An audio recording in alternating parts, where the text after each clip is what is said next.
Merci beaucoup, fidèles internautes, fidèles téléspectateurs. Bonne nyonso ya chancela Tchala News. Oyo, bo sepela bongo kozala ya biso. O bo sepela bongo kolanda ka biso. Mbote bisika bonso bozwami. Ya bino Exodus Lema. Pour les intimes, Lema, parce que on rappellera toujours que sont des pères et des mères. Lukombo. Romo non place mususu babenga ngo bakoma ngo benana OU ba komisa ngo na moi ba komisa ngo na moi français mais nga benana za lukombo oyo ya LU. Voilà, des pères et des mères. Bandeko nanga en fait les loto linga ki tobeta lisusu masolo ndenge to sola ki lobby na makamba sécurité. Les loto kokota yango pe mwanda mo, mais nous allons d'abord commencer par la visite du pape François. Le pape qui devait se rendre en République démocratique du Congo pour la visite, nous avons rappelé, pour la visite pastorale, pour la visite, il y a mission mais pour la maï politique. Tout mon déclaration, na lingaration qui nazoloba, tout temps vraiment oyo, bango moko ba lobaka. Ambongo, cardinal Ambongo, alobi ponaye, je pense surtout à mon peuple qui souffre par rapport au report de la visite papale. Je pense que vous avez introduction et émission en Ondengezali parce que Makamozo c'est qui s'abisso, et que l'abisso, on s'est dit mais jusqu'où bassesse oyo ya esprit et que vous n'allez pas nabisso ba congolais. Na bato toza censé kobenga banganga ya nzambe. Ndeko Ambongo a échoué sur toutes les lignes. Bandeko nanga, nous sommes sans ignorer que Ndeko Ambongo aza moto a liboso oyo a téléméli gratuité de l'enseignement. Ndeko Ambongo aza parmi batoyo ba téléméla qui même Ndeko Kadima. Toyebi ba catholique ba organiser ba élection na mboka na biso pe ba réussisa kité. Bana na bango pareil. SCC. Et aujourd'hui, l'IDPS est venu au pouvoir. L'IDPS au pouvoir, bah comme il côté les misali ba opposant. Mais Ambongo, le cardinal Ambongo a tenu ses discours pour dire que azomona souffrance au peuple naïa azoyo kapona report ya visite à pape. Est-ce que la République démocratique du Congo est-elle un État laïque ou un État catholique? La réponse est simple. Constitution na biso ezolo bakemboka na biso c'est un État laïque. D'où lui vient l'idée ya koloba ke tozo souffrir pour papa yete. Mboka nini papa leka ki kolonga kokende no papa bambongo ezokweya souffrance guerre esili batu bakomi kolia mane komo kweya ba soso bantabe ezokweya. Mboka nini papa kendaki oyo après retour à pape situation ezongi. Situation ya elongwe na inquiétude comme situation quiétude. Mboka nini. Ça fait mal. Pourquoi ça la passe? Parce que lui pense que son peuple va souffrir, comme si celui qui viendra terminer la souffrance du peuple congolais à la pape. La situation de l'Est, ils ont préoccupé. Ceux qui ont bon à l'équipe, à l'Obilikambu, soit à Roloba sur les élections, soit à Roloba sur la souffrance du peuple, soit toutes ces sorties médiatiques autour de la situation politique. Maintenant, question que s'est posée, ensemble, en tout cas, mes frères et sœurs, je veux que nous fassions cette analyse ensemble. Et on va partager au max ces liens, partager les liens, partager le mission de manière à ce que bandeko yo baza balandaka chancela Tchala News te to pe ba yebi yango na nte balanda biso ba yoka makambo analyse oyo to salaka na émission o soko tali banalise maman chancela salaka. On que c'est une femme mûre, intelligente, une femme posée, calée. Au landing de Exodus, on comprend qu'ici, il y a que la matière. Ce n'est pas ici qu'on insulte les autorités. Ce n'est pas ici qu'on insulte de politique. Mais c'est ici, voulais-je dire, qu'on dit de vérité aux politiques. C'est ici qu'on passe de messages aux politiques. Et Nandimi se mette mon konzambo ka Félix Antoine Tshisekedi Tshilombo à la chancelière à la news. Pourtant, on te met 100 000 vues. Au sol émission, on a 12 cas. 12 000 personnes balandi, on a 12 000 personnes. Voilà, je pense que mon konzambo ka kozanga raté. Tu peux pas proche, papa topé bazanga raté. Bandeko Miché, Moulumba bazanga raté.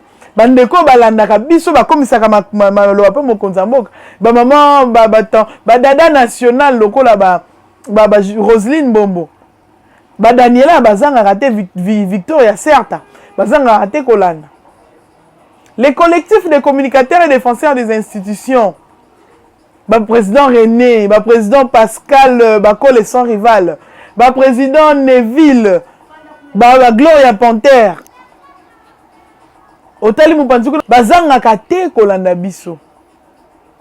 Et ce sont des personnes, oh, batala mangamingi, oh, pas jouer loko, non, élément, ils ont bien, aboki en place, mon ministre, Tsongola Zalaki, aboki en place, mon député, mon Zalaki, aboki en conseiller, mon Kaza. Et c'est comme ça que, ma message est qu'il n'a sans oublier, papa Jean-David Ngazi, oyo, aliaka, pas vendre un union so, na, ba, contaminer, ne loko, papa topin.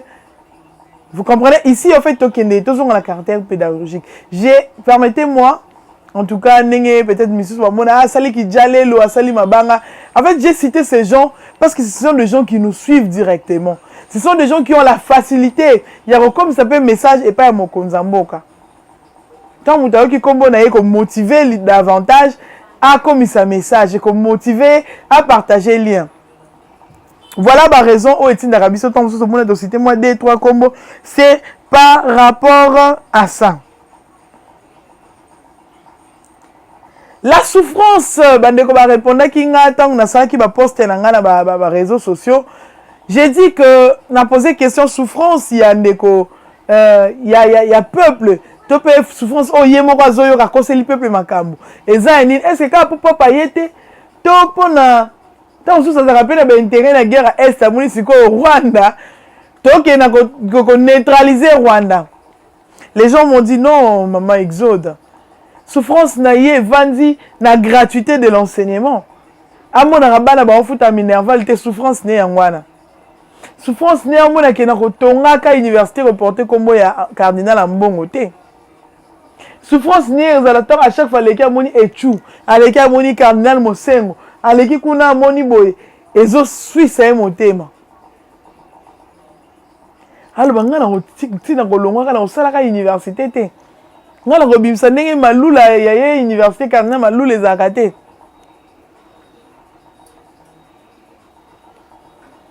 Voyez-vous comment les gens aujourd'hui mettent de côté l'intérêt général pour prioriser l'intérêt personnel na bango. Tout le monde a papa moko ya syndicat, il y a parents, je pense là enseignants, il y a école catholique. Oh patriotisme et ça là qui katina ye tindaka ya leka lobaka. Na mutu ya mwana moko na ba école bazalaki na ba $1 na ba école sous 10 voire $100. Tu vis dans l'école année où même comme on a plus de 1500 école catholique au Congo à Kinshasa particulièrement.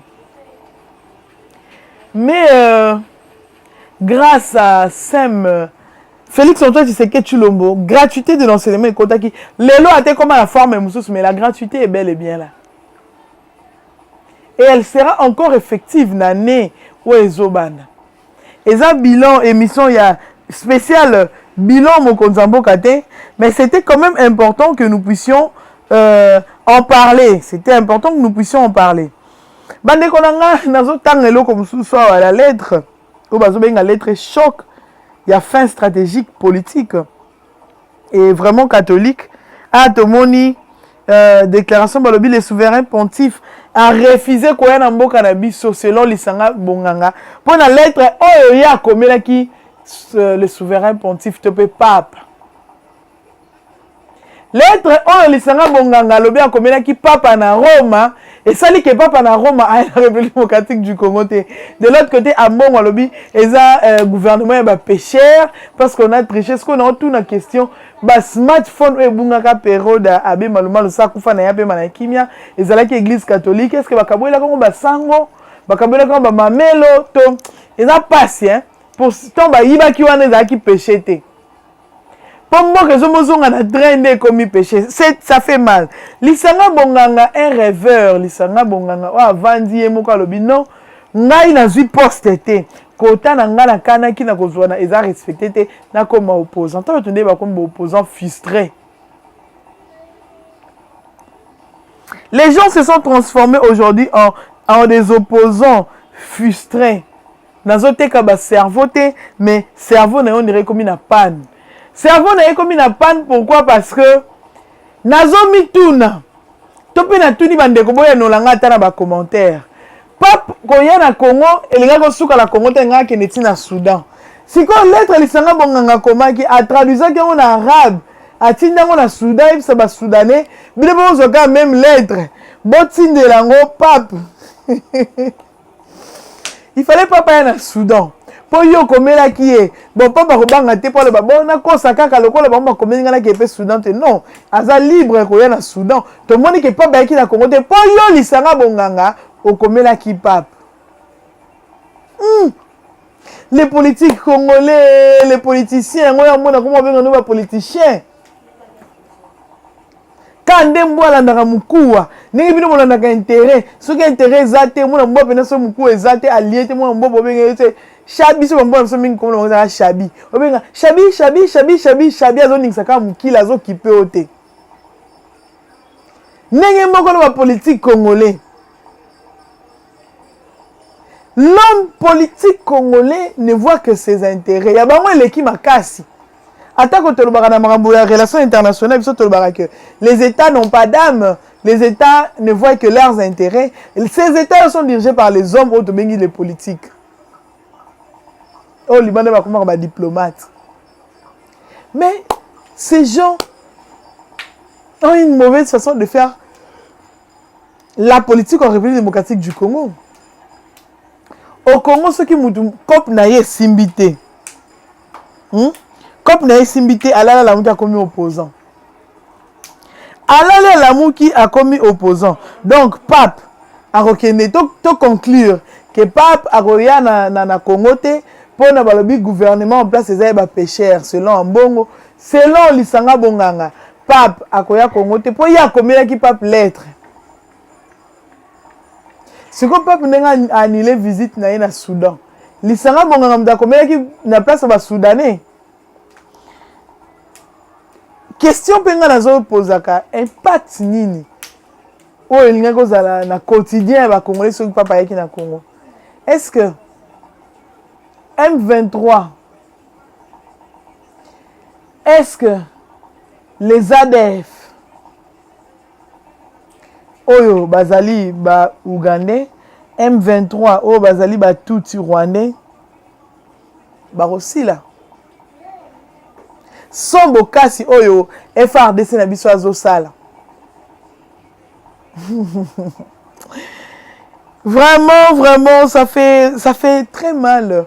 Manque de bon sens, manque d'éthique et je dirais de la bassesse politique de la part de certains opposants congolais. Certains opposants congolais font du populisme. Le populisme, bazo sala, bazo lukaka, umuna mutandi mbeli lelo, ayoka na soute, il fallait ka bangamba pa poto ka suli sanga bonganga. Ah mon Dieu, des difficultés pour vous poser un belé, va réfléchir malam. Au lieu de vanda, vraiment les politiques congolais va dire c'en est de trop. Non, trop c'est trop. Ce qui se passe à l'Est nous préoccupe aussi. Dans on a une parenthèse na un collectif. Il y a François Béa.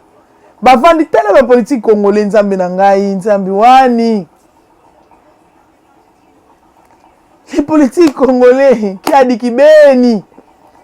Bavandi pour l'affaire à François Béa, Balobi a fait appel au roi Philippe de pouvoir soulever le cas de François Béa auprès de Félix Antoine Tshisekedi Tshilombo. Je pense que ce sont des juristes. Les juristes ont une notion de souveraineté. Ils ont une notion de non-ingérence, d'intangibilité. Ils ont une notion. La souveraineté, ça s'arrache. Souveraineté, c'est le droit à la liberté. Chers juristes, vous êtes allés aux côtés. Vous traversez raison, vous pensez. Papa, nani, roi, makamba, moutaningaka sa coup d'état. État li roi na nini, coup d'état balingaba sa na Congo. Roi sa la nini. Alors, bon, le roi moutaningaka bomayo, nga le roi naza roi, naza métropole na yo na lobi. Allez, ça là tout va bimisaye. C'est ça, c'est ce que vous vouliez que le. Pour ceux qui roi ça là, comme hey, t'as la marionnette, il y a Félix. Eh, mon Dieu, qu'est-ce que nous voulons? Qu'est-ce que nous voulons finalement, nous, Congolais? Ou alors, le roi belge demeure encore une autorité. Une autorité morale, na Congo.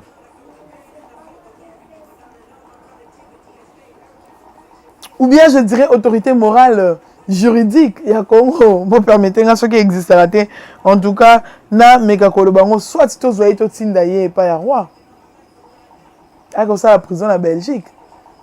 Ah, Peko, rejeter des mondes, il y a liberté provisoire. Mais, mon contemporain, la justice est comme indépendante. Tout ce cas, l'indépendance, la justice avec toute son indépendance. Asa Moussa Naye. Pardon. Pardon, chers juristes, chers collectifs. Tu as vu que beaucoup de opposants karaté.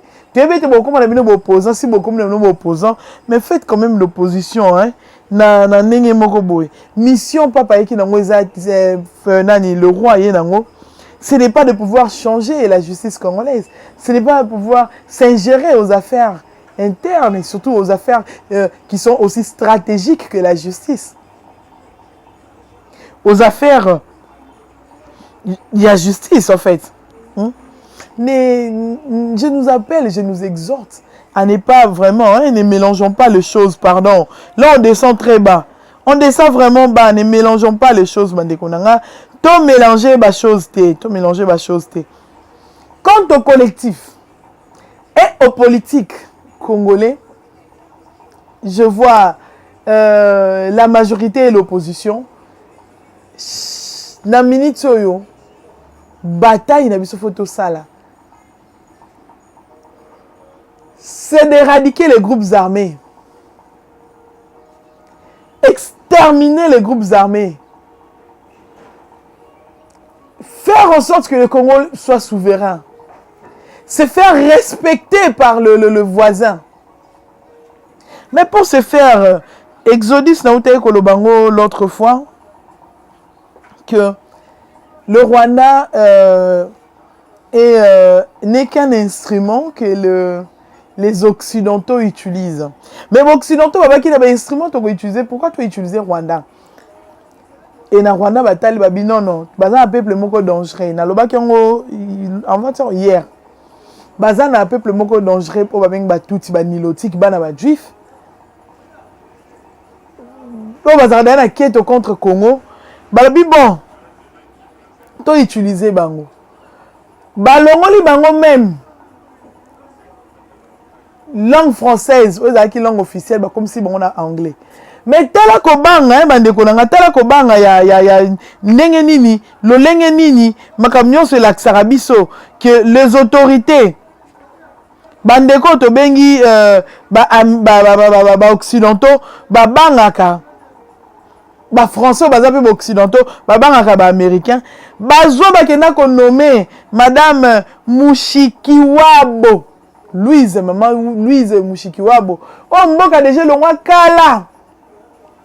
Aussitôt Kagame a eu pouvoir à l'ongoli bango na francophonie et à l'ongoli bango pays francophone. Bakomi bakoti na Commonwealth, mais aussi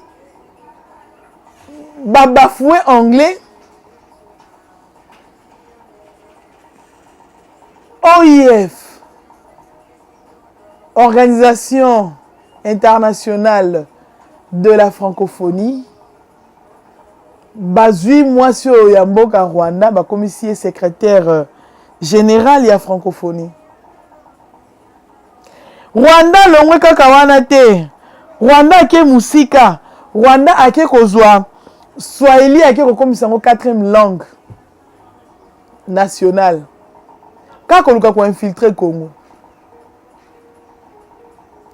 Pour l'infiltration à Congo, bazui Rwanda, comme ici, Swahili 4e langue nationale, pour le quoi, biso le Swahili facilement, bakoya, bakota na bango, toko zala difficulté à koye bango. Mais zolo non kagami so total on lokela zaka bongo te pozo beta to papa na lokela. Lokela wa. C'est que lokela le nokuna ba tuti. Lokela province orientale na zolo na wana kagami. Ça c'est pas nous au Congo on n'a pas de lokela pareil. We do not have lokele seems like you. Our lokele doesn't look. Aucun lokele looks like you. None. Aucun. Lokele kokana Paul Kagame azate. We don't have lokele like you. They don't look. Lokola Paul Kagame. Non, lokele ne te ressemble pas. En tout cas, nous allons ici insister sur le fait que nous, jeunesse, devons faire une prise de conscience. J'insiste aussi sur le fait que les politiques congolais doivent prendre conscience. Les opposants, les sociétés civiles, les gouvernements en place, la majorité, bien évidemment, les églises, les groupes de pression, tous ont conscience parce qu'il s'agit de l'affaire de tous. Les Congo et notre... Et là, vous savez, mungala, muluba, muswahili, mutetela, mupende, munande, mushilele, murega, mutandu, muzombo, non, muyaka, mumbala. Et là, vous savez, bisonyo, c'est ça à Congo. Congo, on dit ça, ça biso. Une nationale, la biso, totangi, tokia, qui n'est qu'à partir, nous peuplerons ton sol et nous assurerons ta grandeur. Mais peuplons le sol congolais. Assurons la grandeur de la République démocratique du Congo. Tobota, tomibota, babisika, oyo bango bamona ki awa bakongole bavanda te biso stoya na Kinshasa bwe, to sala exode tolongo na kati toya sala exode rural. Biso nyos tokima bamboka toya awa. Tozonga tokende kobota, tokende kovanda. Lelo les Nigériens, Nigeria, eza force par rapport à sa population. Population ya Nigeria, ozo sala comme si bango économiquement fort. Mais si vous êtes fort, dans le qui même armée, vous êtes fort, vous êtes peuplé en haut. Il ne le met comme ça, vous êtes peuplé. Mboka na bisote, to tiki ba espace, ba étranger ba comme kota, ba groupes armés ba comme ko yenga ba comme ko errer. Peuplons le sol congolais. Assurons la grandeur de la République démocratique du Congo. C'est alors que nos minéraux seront préservés par nous-mêmes. Demain sera construit et défini aujourd'hui. Alors, Egozala, construit et défini aujourd'hui, ce qui te commis à niveau, il y a qu'à frapper le Rwanda fort. Au moins, il y a qu'à frapper le Rwanda, na unité, na patriotisme, na bolingo. Tous ces pays où Etigali, bah qu'on respecte Bisso. Alors la solution pour le Congo, c'est que le Congo doit prendre conscience. Il y a gravité, il y a problème de courir actuellement. Ce qui te minimiser en haut, la société internationale va minimiser en haut, ça va être, en tout cas, ça va finir pour nous. Ça va finir pour nous. Les Rwandais, tel que le Vincent, ambassadeur Rwanda Zoloba. si le Rwanda veut attaquer le Congo, le Rwanda ne va pas passer par le M23. Le Rwanda a une armée forte qui peut frapper l'armée congolaise. Vincent, you are crazy, you Vincent. Stop with you foolish. Arrêtez avec ces comportements comme ça. En tout cas, supportez-moi, ça fait mal, c'est notre affaire. Ça, c'est manquer du respect au Congo. C'est manquer du respect aux Congolais. Ça, c'est nous insulter, ça. C'est insulter les FRDC. Nos forces, c'est les insulter. C'est insulter les voyants. Bino ka armée ka mukieboy. Bon ka ça américain va mettre na sima bino. Ceux qui t'ont télé ces américains dans un élo comme ça. L'élo te lobi te téléma. Même les Américains ne feront rien. Au moins, les leaders, les jeunes Africains, qui l'autre fois dans cette histoire France-Afrique, qui comment il s'appelle déjà, Emmanuel Macron. Macron a été humilié. Tu as vu cette vérité en face. Tu as dit que France, si ma Libye, na Mali, tu as dit France, même qui Côte d'Ivoire. Nenge France, puis na sima ya américain pour que bino na américain, bino France c'est américain sima Rwanda. Nous le savons. Nous allons mettre à Nika na bolingo. Plus nous multiplions des émissions pareilles, plus nous prenons la conscience, plus nous communiquons. Na makambo ya sensibilité à mboka na biso. To la que souveraineté na biso, to se respecter congolais. To tika na ko finga ka Félix Antoine Tshisekedi Tshilombo. To tika ko finga na ba pouvoir. To se concentrer sur l'intégrité territoriale. Pourquoi? Parce que je vais lire la constitution. Là, dans la constitution, tout comme émission la biso na makambu, il y a constitution lelo sur la souveraineté nationale de notre pays, sur l'importance que les Congolais prennent conscience de la biso. La constitution de la République démocratique du Congo, dans son article 5, et le biboy. La souveraineté nationale appartient au peuple. Félix Antoine Tshisekedi Tshilombo peuple quoi ngana yo. Souveraineté nationale doit appartenir na opposition, na majorité, na société civile, même na cardinal. Ça t'appartient à la souveraineté. Elle n'appartient pas aux Rwandais. Elle n'appartient pas à un groupe de gens. Non. La souveraineté nationale appartient au peuple. Tout pouvoir émane du peuple qui l'exerce directement par voie des référendums et des élections et indirectement par ses représentants. C'est-à-dire, souveraineté, et appartient à comment? Ton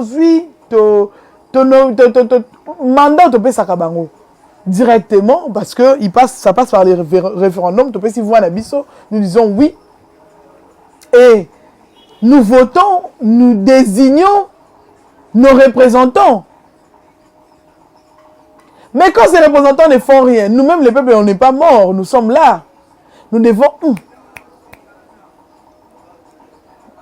faire en sorte que tout l'amoussa, bateau te paie sa mandat. Les Bachis ont besoin de la paix. Tous les Congolais ont droit à la paix et à la sécurité, tant sur le plan national qu'international. Sur le plan national, sur le seul Congolais, on a besoin de la paix. On a besoin de la sécurité. Sur le plan international également, tous a besoin. Rwanda a respecté Bisso. Pour Bisso, tu as respecté. Mais nous avons respecté Bisso. Nous.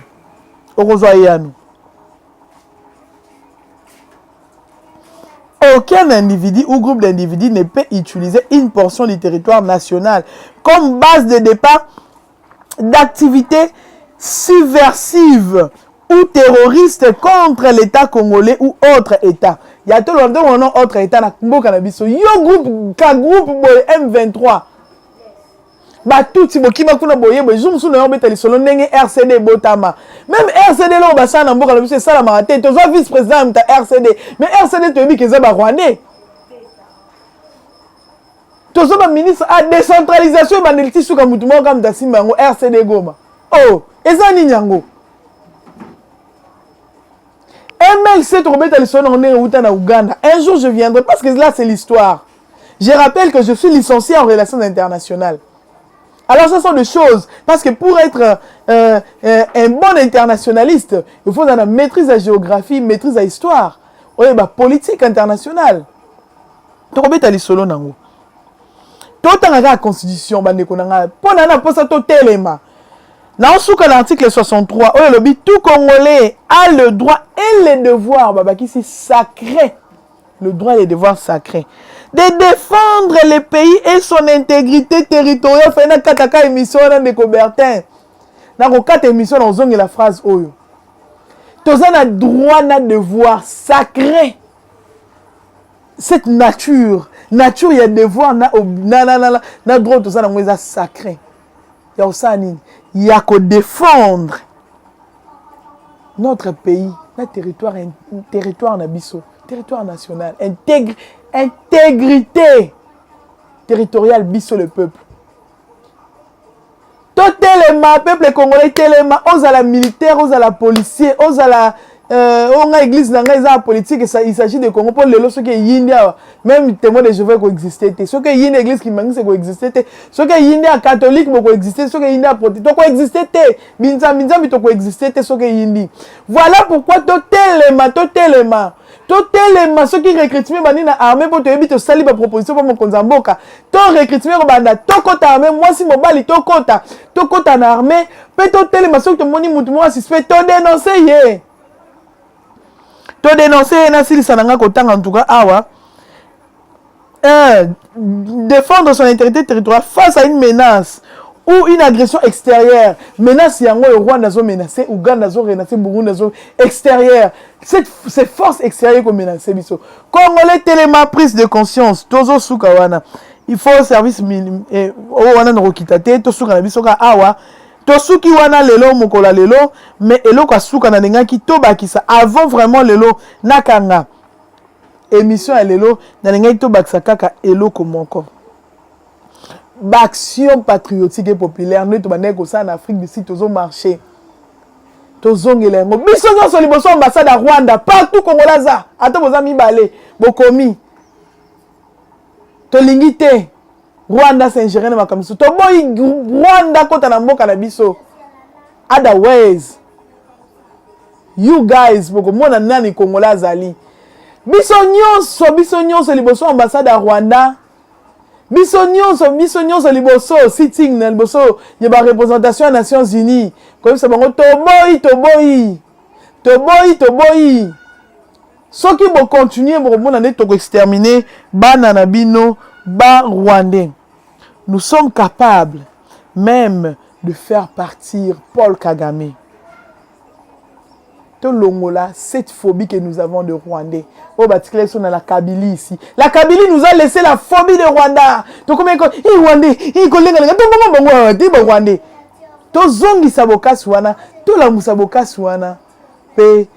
Protéger intégrité nationale yamboko na biso ndeko Bertin a ko kata vraiment émission na biso mais na bandeli article 63 tout Congolais a les droits et les devoirs sacrés de défendre le pays et son intégrité territoriale face à une menace ou une agression extérieure to sukiwana to kuten mokola sima.